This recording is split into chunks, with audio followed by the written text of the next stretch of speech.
गौतम बुद्ध और एक अछूत व्यक्ति की प्रेरणादायक कथा जो आपके जीवन को बदल के रख देगी।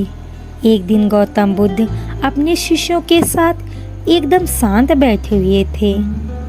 उन्हें इस प्रकार बैठे हुए देख उनके शिष्य चिंतित हुए कि कहीं वे अस्वस्थ तो नहीं हैं। एक शिष्य ने उनसे पूछा कि आज वह मौन क्यों बैठे हैं, क्या शिष्यों से कोई गलती हो गई है। इसी बीच एक अन्य शिष्य ने पूछा कि क्या वह अस्वस्थ हैं, पर बुद्ध मौन रहे। तभी कुछ दूर खड़ा व्यक्ति जोर से चिल्लाया, आज मुझे सभा में बैठने की अनुमति क्यों नहीं दी गई है। बुद्ध आंखें बंद करके ध्यान मग्न हो गए। वह व्यक्ति फिर से चिल्लाया, मुझे प्रवेश की अनुमति क्यों नहीं मिली।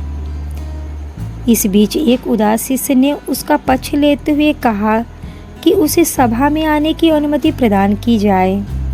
बुद्ध ने आंखें खोली और बोले, नहीं, वह अछूत है, उसे आज्ञा नहीं दी जा सकती। यह सुन शिष्यों को बड़ा आश्चर्य हुआ। बुद्ध उनके मन का भाव समझ गए और बोले, हाँ, वह अछूत है। इस पर कई शिष्य बोले कि हमारे धर्म में तो जात पात का कोई भेद ही नहीं, फिर वह अछूत कैसे हो गया। तब बुद्ध ने समझाया, आज वह क्रोधित होकर आया है। क्रोध से जीवन की एकाग्रता भंग होती है। क्रोधी व्यक्ति प्रायः मानसिक हिंसा का कर बैठता है। इसलिए वह जब तक क्रोध में रहता है तब तक वह अछूत होता है।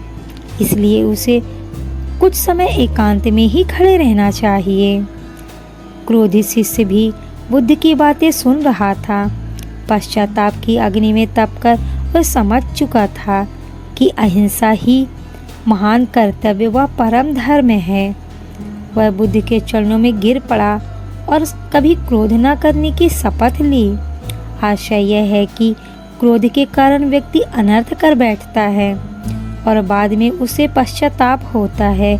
इसलिए हमें क्रोध नहीं करना चाहिए। असल मायने में क्रोधित व्यक्ति अछूत हो जाता है और उसे अकेला ही छोड़ देना चाहिए। क्रोध करने से तन, मन, धन तीनों की हानि होती है। क्रोध से ज़्यादा हानिकारक कोई और वस्तु नहीं है।